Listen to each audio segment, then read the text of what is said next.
Bonjour à tous.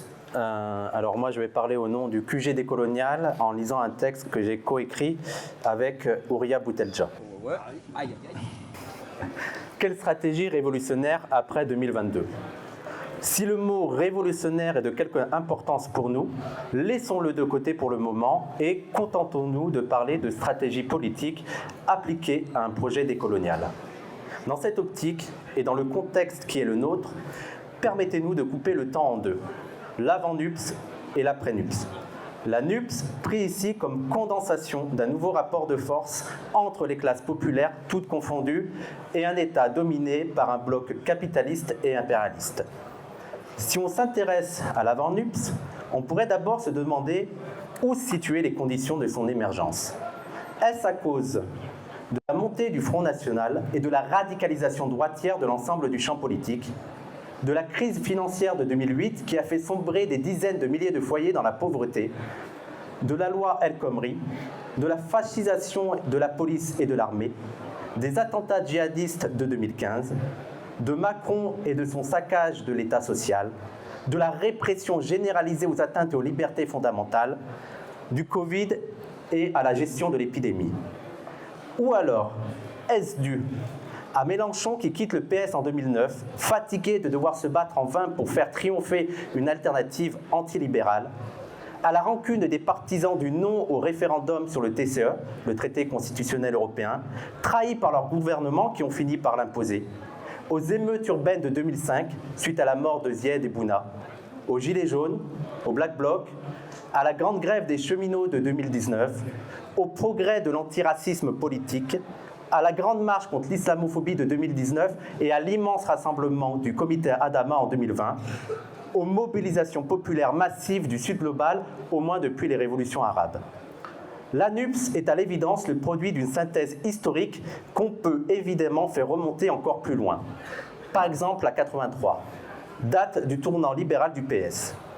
Mais il est des accélérateurs d'histoire qu'il s'agit d'identifier pour comprendre la période. Et il nous semble que 2005 est une date pivot tant à cause du rejet du traité constitutionnel européen qu'à cause des émeutes raciales qui ont duré plus de 3 semaines et qui ont sidéré tant l'opinion nationale qu'internationale. Le premier, parce qu'il représente une trahison du pacte démocratique et la mise en évidence, pour ceux qui en doutaient, que l'État, au service du projet libéral, est tout à fait capable de sacrifier une partie du corps légitime de la nation, en l'occurrence les couches moyennes et basses du prolétariat blanc. Les secondes, parce que la rage des émeutiers a permis de mettre fin au mirage de la France black, blanc, beurre, mais aussi de constater que les classes dirigeantes n'hésiteraient plus à mettre en œuvre des pratiques coloniales d'un autre temps. L'état d'urgence, qui était jusqu'ici pratiqué en Kanaki, en Algérie, et le 17 octobre 61. Et si 2005 est si important pour comprendre la période, c'est aussi parce que cette date va constituer un repère dans la dégradation de la condition de vie, d'un côté des petits blancs, dont une partie va se révolter pendant l'épisode des Gilets jaunes, et de l'autre des indigènes, qui n'ont jamais cessé d'être des parias et dont la répression va grandissant, au point que de plus en plus on sent s'installer une ambiance pré-pogromiste. Ces deux grandes composantes du corps social ne sont pas restées inertes. Elles ont lutté, séparément, mais elles ont lutté. On l'a rappelé plus haut, face à elles, l'État s'est radicalisé, autant du point de vue racial que social. C'est ce qui a permis une radicalisation du mouvement social, entraînant avec lui une partie de la gauche molle, tant sur l'antilibéralisme que sur l'antiracisme, ce qui lui vaut aujourd'hui le qualificatif d'islamo-gauchiste. Tout ceci représente des progrès remarquables qu'il s'agit d'estimer à leur juste valeur. L'Union populaire d'abord, puis la NUPS représente cette synthèse historique incarnée par un homme, Mélenchon, dont il faut bien reconnaître ici le caractère providentiel. Et sexy. Et sexy. C'est à ce titre qu'au QG, nous n'avons pas hésité à le soutenir, ni au premier tour, ni aux législatives. Ceci peut paraître contradictoire du point de vue de l'autonomie, que nous continuons de défendre bec et ongle. En effet, même si aujourd'hui au QG nous ne représentons aucune organisation politique, l'autonomie reste notre colonne vertébrale. Aussi, il est des contradictions auxquelles nous ne pouvons nous soustraire. Pourquoi soutenir la NUPES alors que des candidatures autonomes indigènes se présentent indépendamment d'elle, voire même contre elle? Il serait fastidieux de faire ici une analyse poussée des différents projets défendus dont nous ne comprenons pas toujours la pertinence en termes de programme, puisque la plupart sont très consensuels. Il serait cependant hypocrite de notre part de justifier notre absence de soutien au prétexte que les programmes seraient indigents, car par le passé, nous avons fermé les yeux au nom de la priorité de l'autonomie. Mais en tant que militants, nous devons réfléchir en situation. Le moment que nous vivons est exceptionnel et il nous oblige. C'est pourquoi nous ne pouvons nous contenter de principes. Il nous faut une stratégie à plus ou moins long terme. De ce point de vue, faire le choix de la NUPES, c'est aussi un choix d'autonomie. D'abord parce que nous voyons dans Jean-Luc Mélenchon comme l'Offenbung, alors je pense qu'il y a des Allemands ici, ils vont voir que je le prononce très mal, je suis désolé, l'Offenbung de l'antiracisme politique. L'Offenbung est un concept hegelien qui caractérise un processus de dépassement d'une contradiction dialectique où les éléments opposés sont à la fois affirmés et éliminés dans une synthèse conciliatrice. Ouria Boutelja disait récemment « Jean-Luc Mélenchon a assassiné l'antiracisme politique ». Lorsqu'il a accepté de participer à la marche contre l'islamophobie de 2019, qui a été un véritable tournant, il a en quelque sorte vampirisé l'antiracisme. Certes, il s'en est nourri, l'a absorbé. Il a absorbé en partie son programme, mais à la condition d'éliminer son autonomie. C'est ce que Hegel appelait l'Offenbung, soit le dépassement d'une contradiction, gauche blanche, augmentée par l'antiracisme, politique, alors augmentée par l'antiracisme politique au détriment de ce dernier. Aussi, même si un cycle antiraciste a pris fin, il se prolonge d'une certaine manière à travers l'Union populaire, mais également à travers la NUPES. C'est donc parce que la NUPES est en partie le produit des luttes autonomes que nous savons nous reconnaître en elle et qu'il nous faut la soutenir. Ajoutons à cela deux de nos priorités. Tout d'abord, préserver un acquis qui nous servira d'appui plus tard.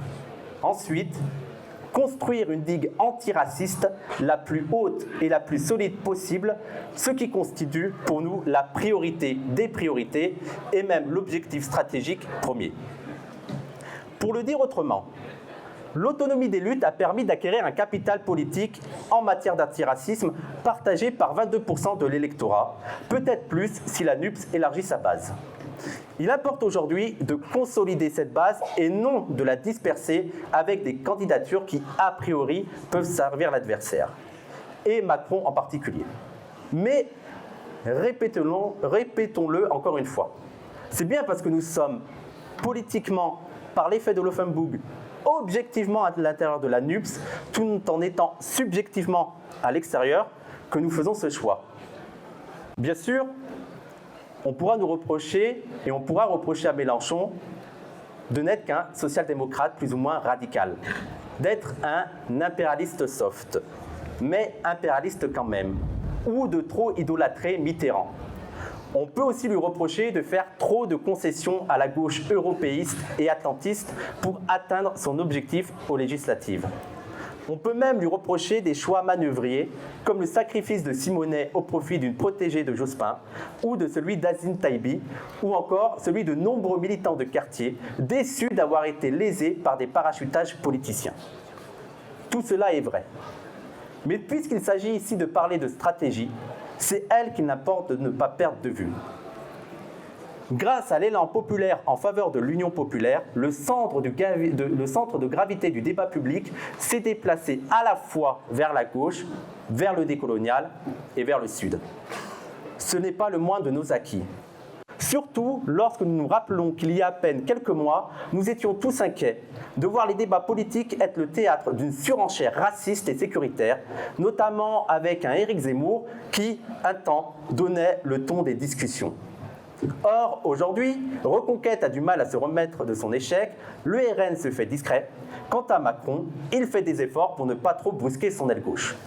De plus, l'hypothèse d'une forte opposition à l'Assemblée nationale inquiète très fortement l'Élysée, comme elle paralyse le parti de Marine Le Pen. En d'autres termes, la NUPES rebat les cartes. Enfin, le programme commun est suffisamment en rupture avec le racisme et l'ultralibéralisme qu'il serait plutôt inopportun, vu la faiblesse des forces radicales, de faire la fine bouche.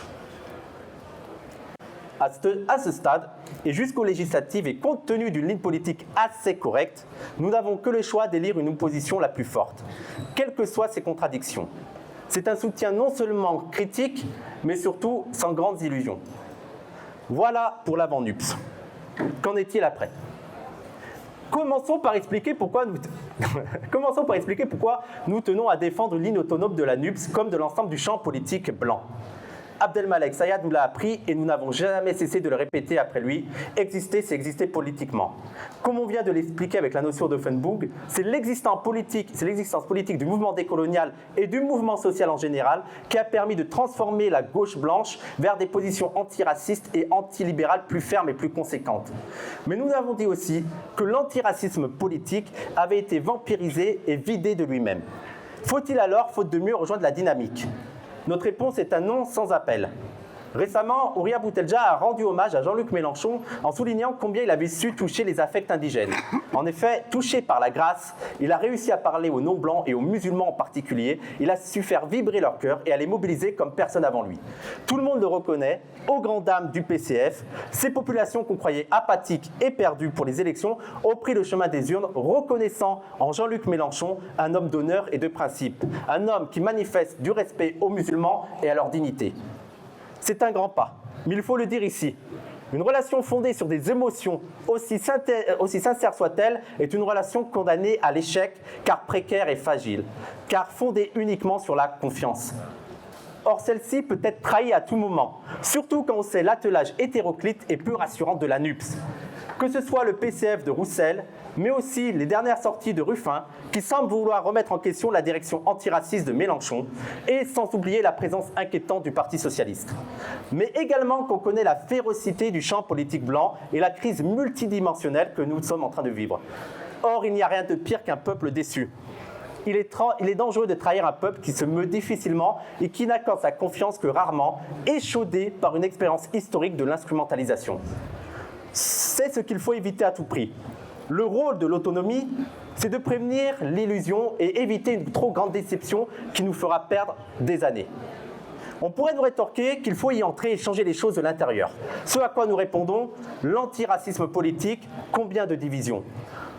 Nous venons en effet de le rappeler que l'antiracisme politique avait terminé un cycle. Pour changer les choses de l'intérieur, encore faut-il des troupes organisées, ce qui n'est pas le cas. Celles-ci doivent être reconstituées. Notre première tâche est de reconstruire l'autonomie décoloniale dès le lendemain des législatives, quel qu'en soit le résultat. D'abord, pour reconstruire une existence politique. Ensuite, pour rester une boussole politique quand la plupart des forces indigènes auront été absorbées par la NUPS et que celle-ci fera des compromis, voire des compromissions qui finiront par décourager celles et ceux qui auront cru. Enfin, pour continuer de produire du rapport de force sur le plan de l'anti-impérialisme et de l'antiracisme, faire pression sur une opposition de gauche qui défendra d'autant plus son programme qu'elle sera sous le feu de la critique populaire. Autrement dit, il est dans l'intérêt même d'une gauche sincèrement révolutionnaire de faire en sorte qu'un antiracisme politique réellement autonome, et insistons sur les termes réellement autonome, puisse exister. Pour conclure, il nous importe de rappeler que la gauche blanche, toutes tendances confondues, doit cesser de sélectionner les indigènes ou les regroupements indigènes en fonction de ses désirs, c'est-à-dire de faire le choix de ses partenaires selon qu'ils correspondent idéologiquement à ce qu'elle est. Ou pour le dire encore autrement, il faut qu'elle cesse de chercher babouche à son pied, soit des indigènes qui partagent en tout point sa vision du monde. Au contraire, il est urgent qu'elle intègre ce que le Pire appelait les espaces-temps différés. Il est temps qu'elles comprennent que les indigènes ne rentreront plus dans les moules idéologiques préfabriqués. Rappelons-nous que de nombreuses organisations personnalités indigènes ont été rejetées de manière hystérique, alors que du point de vue de la stratégie révolutionnaire, ils représentaient réellement quelque chose.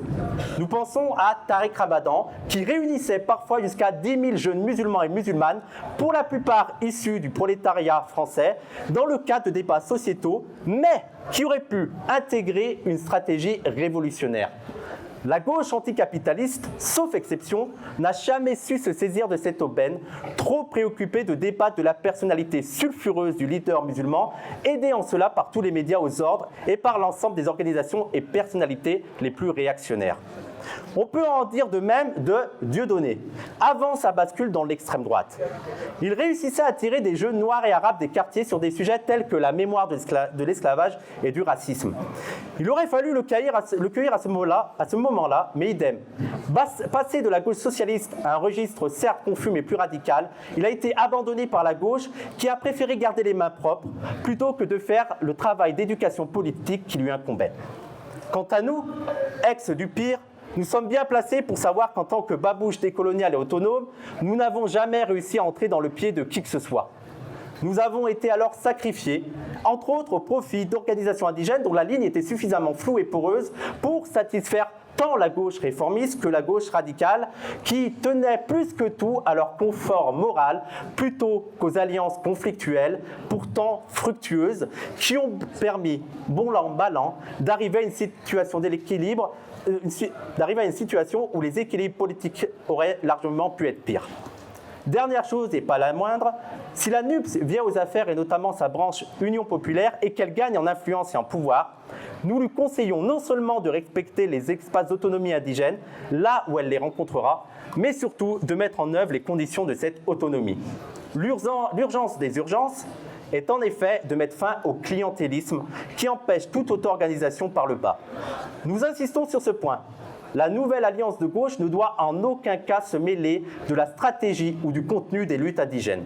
Elle doit immédiatement, et dans la mesure de ses possibilités, libérer les indigènes de leur dépendance vis-à-vis des potentats locaux. C'est la condition sine qua non d'une future alliance conflictuelle, mais fondée sur la défense des intérêts propres et urgents de l'indigénat. La fin du système clientéliste, c'est la fin de la subordination indigène et le début d'une réelle repolitisation par le bas. Ce sera dans un avenir plus ou moins proche la possibilité d'une première convergence entre les indigènes qui s'organisent par le bas et ceux qui, à cause du clientélisme, ont fait le choix d'une organisation par le haut. Nous pensons à toutes ces organisations qui ont été empêchées de pénétrer le terrain des quartiers, dont le CCIF qui a été dissous dans une grande indifférence. Mais aussi le pire, la BAN, l'urgence Notre Police Assassine, et qu'on a retrouvé plus tard dans le collectif Rosa Parks, qui sont à l'origine de l'antiracisme politique. Compte tenu de tout ce qui précède, nous ne pouvons qu'espérer la victoire de la NUPS, de son aile la plus à gauche, une mobilisation sociale la plus pugnace possible à la rentrée, mais également la reconstruction d'un antiracisme politique fort de son bilan en termes d'échecs et de réussite. Bref, s'il faut aller vers une alliance révolutionnaire, nous savons qu'elle sera précédée de temps où nous lutterons les uns avec les autres, de temps aussi où nous lutterons les uns contre les autres, et de temps où nous lutterons séparément. C'est ce que nous pouvons appeler, de notre point de vue, une stratégie révolutionnaire. Et effectivement, elle doit se mettre en place sans plus attendre, c'est-à-dire en 2022. Merci.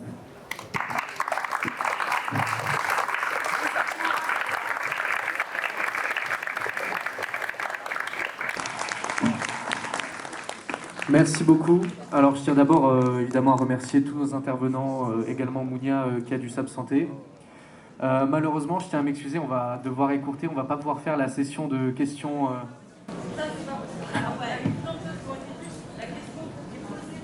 Alors, je suis d'accord, il y a plein de positions contradictoires. Non, mais c'est moi l'intervenant, je peux juste dire ce que j'ai à dire. Bref, ce que j'ai à dire, c'est juste que malheureusement, c'est notre faute, et je tiens encore à m'en excuser, on a pris du retard. C'est un souci de logistique, d'accord? Donc je m'en suis excusé de 1. Laisse-la prendre la parole, 5 minutes. On peut pas. 5 minutes. Ça peut se faire ailleurs, on peut avoir des discussions entre nous ailleurs. On est là.